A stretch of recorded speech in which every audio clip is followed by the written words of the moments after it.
Hello विद्यार्थियों, कैसे हो? आशा करता हूँ अच्छे होगे, आपकी पढ़ाई भी अच्छे से चल रही होगी, आपकी परीक्षा बिल्कुल नजदीक है। आज मैं आपके सामने उपस्थित हूँ प्रश्नावली 10.2 जो 10th क्लास के 10th चैप्टर यानी ब्रश से संबंधित है के प्रश्न संख्या 12 जो बहुत ही महत्वपूर्ण है, धमाकेदार वीडियो होने वाला है आपके लिए। निश्चित रूप से 6 अंक आपकी परीक्षा में दिलाएगा। तो आइए देखते हैं हमारा जो प्रश्न है उसको पहले स्टेटमेंट पढ़ लेते हैं। क्या है? 4 सेंटीमीटर त्रिज्या वाले एक वृत्त के परिगत त्रिभुज ABC, 4 सेंटीमीटर त्रिज्या का एक वृत्त है, उसके परिगत एक त्रिभुज ABC इस प्रकार खींचा गया है कि BD और DC बिंदु D पर BC को इस प्रकार विभाजित करती हैं कि BD 6 सेंटीमीटर है और DC 8 सेंटीमीटर है। तो इस त्रिभुज की अन्य भुजाएं जो AB और AC हैं इनको हमने ज्ञात करना है। तो आइए देखते हैं क्या है हल हमारा।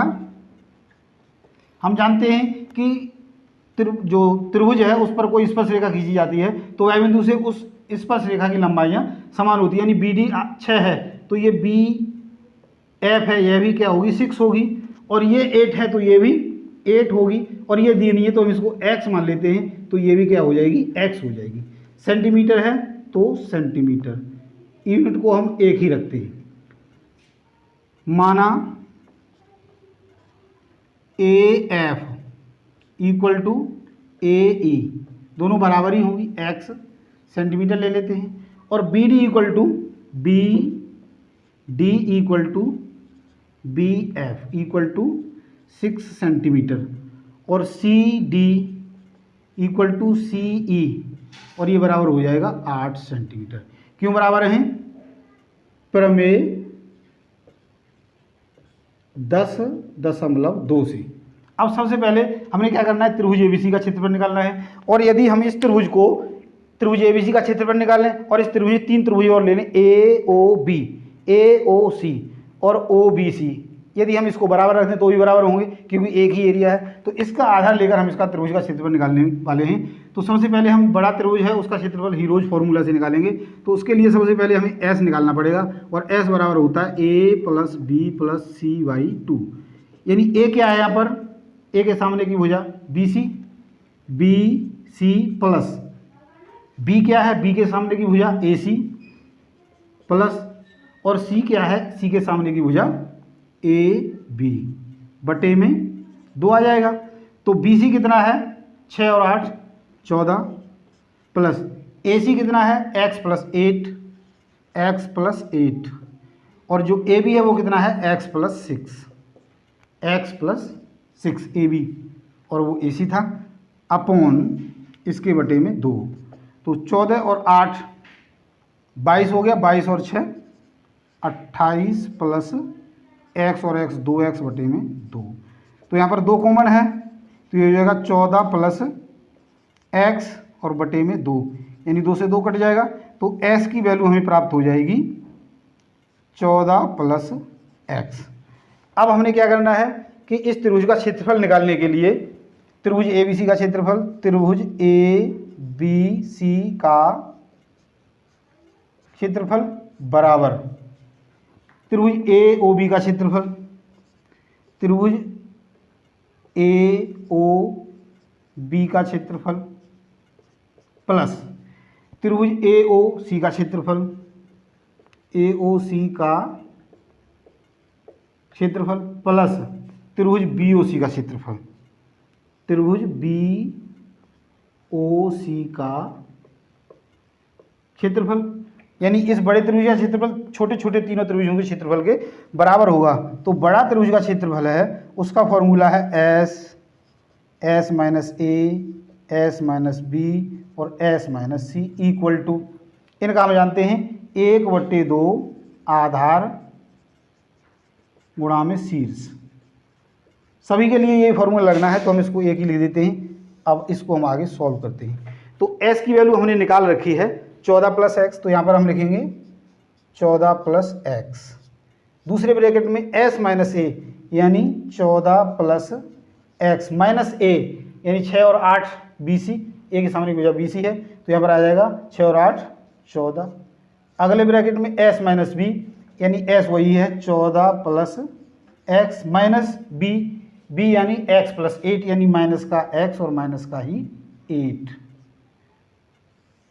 अगला ब्रैकेट S - C के सामने की भुजा ये यानी 14 प्लस एक्स माइनस एक्स और माइनस के 6, ये हो गया इस त्रिभुज का क्षेत्रफल। आगे 1/2 त्रिभुज BOC का क्षेत्रफल है, उसमें क्या आएगा, OF गुणा में AB प्लस 1/2 AOC का यानी OE गुणा में AC प्लस BOC का 1/2 OD गुणा में BC प्राप्त हो जाएगा। अब आगे हम ऊपर इसको ले लेते हैं, इसको मिटा देता हूँ। यदि आप नोट करना चाहें तो स्क्रीनशॉट लेके नोट कर सकते हैं। तो आगे हम यहीं से ऊपर सॉल्व करेंगे इसको। तो देखो यहाँ से सॉल्व करते हैं।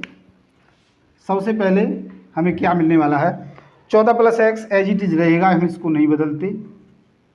आगे जो पॉइंट है 14 प्लस एक्स माइनस 14, यानी 14 से 14 कट जाएंगे तो यहाँ पर ओनली एक्स बच जाएगा।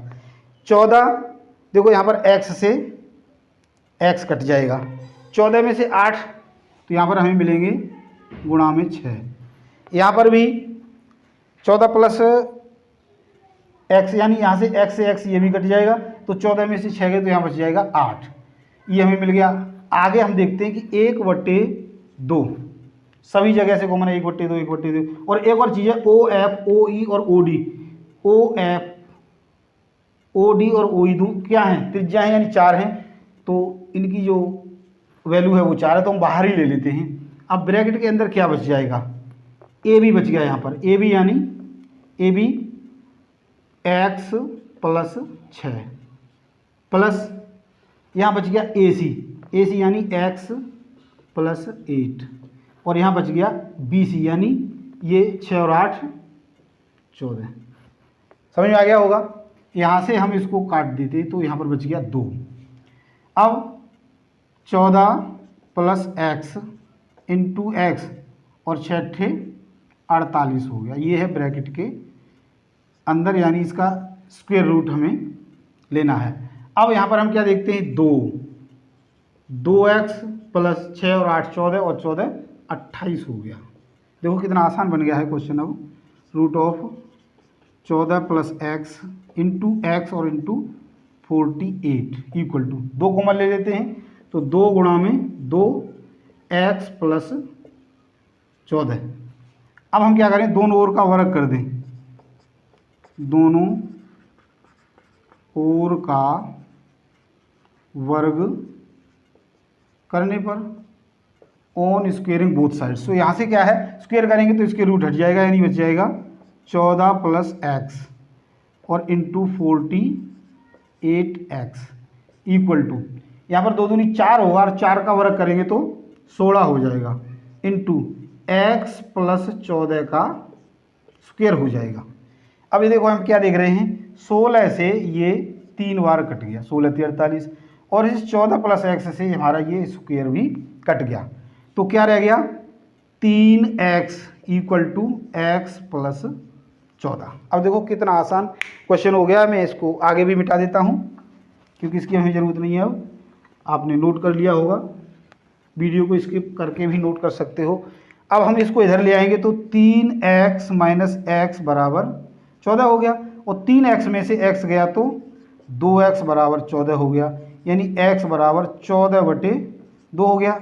तो x की वैल्यू कितनी आ गई 7, यानी इसकी जो AF है वो कितना हो गया 7, और AE है वो भी कितना हो गया 7 सेंटीमीटर और 7 सेंटीमीटर। अब हमने क्या निकालना है AB, तो AB क्या होगा AF प्लस FB, AF कितना है 7 प्लस 6 यानी 7 और 6 13 सेंटीमीटर। AB की वैल्यू हमें प्राप्त हो गई 13 सेंटीमीटर। अब हमें निकालना है AC, तो AC equal to AE plus EC, तो AE की वैल्यू है हमारे पास 7 और EC की वैल्यू है 8, तो ये कितना हो गया 15 सेंटीमीटर। तो finally AB equal to 13 centimetre और AC इक्वल टू 15